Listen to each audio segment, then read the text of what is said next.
Saudari-saudaraku yang terkasih, Santo Yakobus salah satu dari 12 Rasul Yesus yang dikenal sebagai Yakobus anak Zebedeus. Ia memberikan teladan tentang apa artinya menjadi seorang murid Yesus yang sejati dan sebagai seorang pelayan. Paulus dalam suratnya kepada jemaat di Korintus menggambarkan bahwa kita memiliki harta dalam bejana tanah liat. Bejana tanah liat merujuk pada manusia yang lemah dan rentan, seperti bejana tanah liat yang rapuh dan mudah pecah.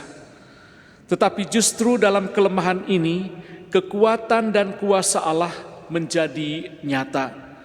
Kekuatan yang berlimpah datang dari Allah dan bukan dari diri kita sendiri. Maka manusia tidak boleh menyombongkan dirinya atau mengandalkan diri sendiri, melainkan harus selalu bergantung kepada Allah. Paulus mengajarkan bahwa meskipun para rasul dan orang percaya mungkin tampak lemah dan biasa saja, namun kekuatan dan kemuliaan yang ada dalam diri mereka itu luar biasa karena berasal dari Allah. Paulus menegaskan bahwa iman seperti ini memberikan kepada kita harapan dan keberanian untuk melayani dengan setia. Dalam hal ini, ia sedang berbicara tentang penderitaan yang dialami demi Injil. Santo Yakobus juga memiliki kelemahan, tetapi Allah memakainya untuk mewartakan Injil kepada banyak bangsa. Pelayanannya merupakan bukti bahwa Allah bekerja melalui kelemahan Yakobus untuk menunjukkan kuasa Allah. Sementara dalam Injil Matius, ibu Yakobus dan Yohanes meminta kepada Yesus agar kedua anaknya diberi tempat terhormat dalam kerajaannya.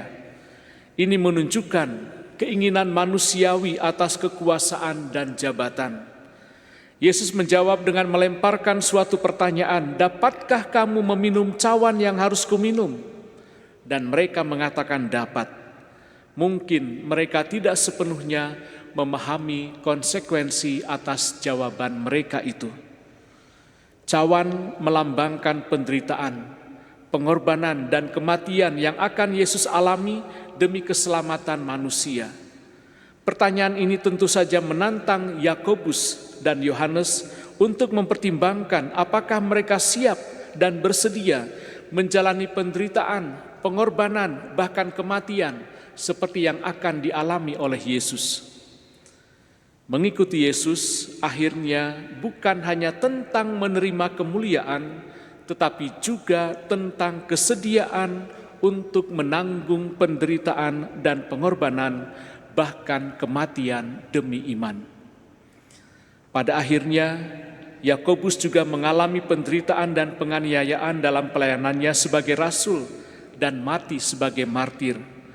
Yakobus setelah mengikuti Yesus dan belajar darinya, memahami bahwa menjadi besar dalam kerajaan Allah berarti melayani orang lain dengan rendah hati dan kasih. Santo Yakobus mengikuti teladan Yesus dengan mengorbankan hidupnya demi Injil. Ia meneladan Yesus untuk melayani, bukan dilayani. Melalui kehidupan dan kemartiran Santo Yakobus, marilah kita belajar bahwa pelayanan yang sejati adalah melayani dalam kelemahan dan penderitaan dengan hati yang penuh iman dan kasih, dan tentu saja hanya mengandalkan Tuhan dalam pelayanan itu. Tuhan memberkati.